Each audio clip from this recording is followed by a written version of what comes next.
Hi all. G'day everybody.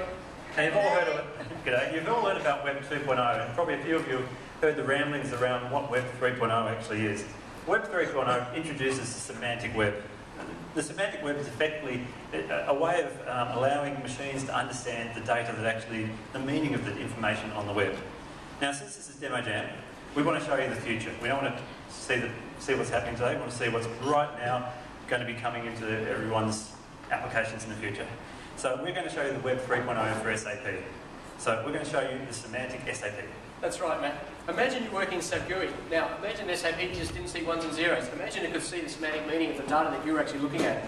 For example, I'm looking at address maintenance. I can see an address. But what if SAP also knew that this was an address object and it could actually offer me contextual information that I could do with this address? Like, it could tell me, it could show me where this address was in Google Maps. It could offer me driving directions from my office to this address. Maybe I'm looking at a customer.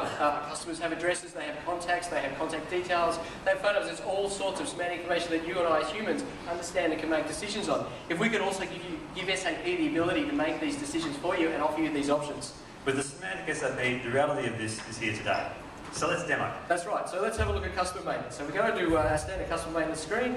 We'll pick a customer here, and here you can see, you know, SAP has a bunch of options. We've got customer details, we've got addresses, we've got contacts. There's a map. Let's Google map that. All right, so we've got an address. Okay, so what we can do is we can fire up the semantic back SAP engine. We've hidden that under the GOS menu here. It's obvious place one. This is called the semantic SAP. Now, what SAP is able to do, it's able to, based on the program we've done, is able to interpret the data on the screen and give us semantic options based on this. So here's one, as Matt asked for before. Google Map the address. I mean, it's a simple integration, but SAP knows that it's an address, so it can offer this option. So I noticed the option to call the phone number. That's right. Well, exactly. SAP now knows that it's a telephone number. It doesn't just think it's a string of digits. So given the fact it's a telephone number, it can say, would you like to call this? And that's really easily done through integration with Skype. So we can just click the button there, and then when I integrate through Skype, it'll offer to call you the number. I'm not going to go through with that, but that's another option. Okay, so that works. So what's actually happening here? Okay, so there's a lot happening under the hood of that, but basically what's happening is the first thing we've done is we've actually built what's called an ontology. It's a model of the data within SAP. So what we said is, this is an ontology modeling. So what we said is, here's a customer. Customers have names, telephones, contacts, addresses. It's an object model of the data. It's the reasoning that SAP can, the information SAP can use to make reasoning about the data. We then take this model, we import it into SAP, we store it in SAP, and then we model it against SAP's semantic layer, which is arguably the data element. So SAP now has a level of mapping between semantic objects and its own dictionary objects. Then when we go to customer maintenance, we look at the business object, we can feed the business object into the semantic engine, and it can actually make decisions about that, and it can come out with what are called triples. Now before we get too far, triples are basically the binary relationship between the data. So here we go here. And this is the information that SAP uses to make semantic decisions. We have customers with names, we have customers with addresses, we have addresses with postcodes. Given that information, SAP can make all sorts of decisions. We can see this easily if we actually can graph this. This is probably going to make it easier to understand.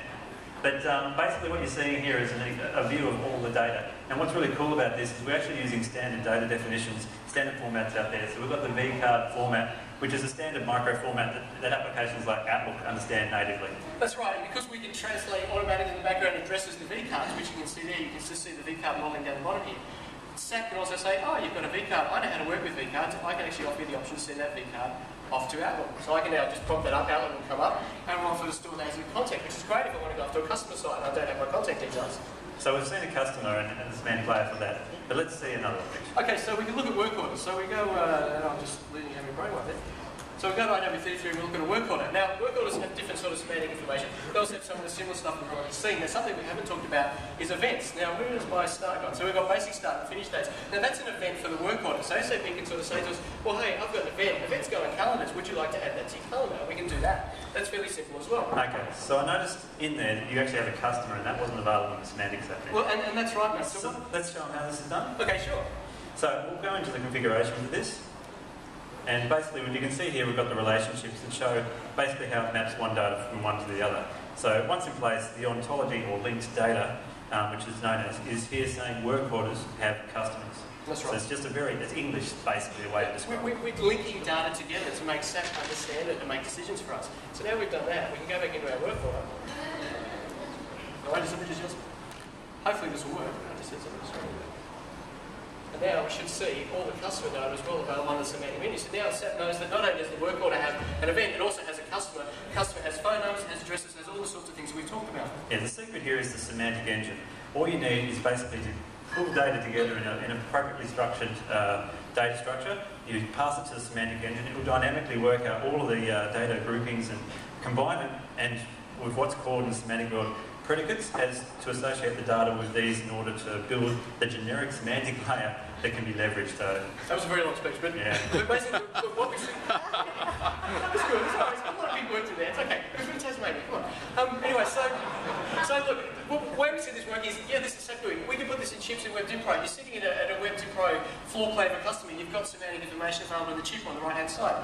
HANA's going to be a killer for this. You extract all your data out of your database into something like an in-memory database. You've now got basically a single table view of every relationship in your database.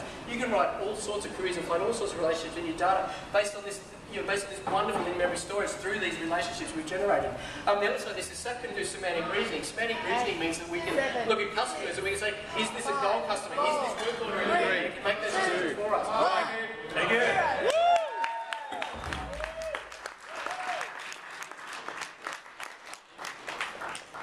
Well done, guys, well done. I've only got one question.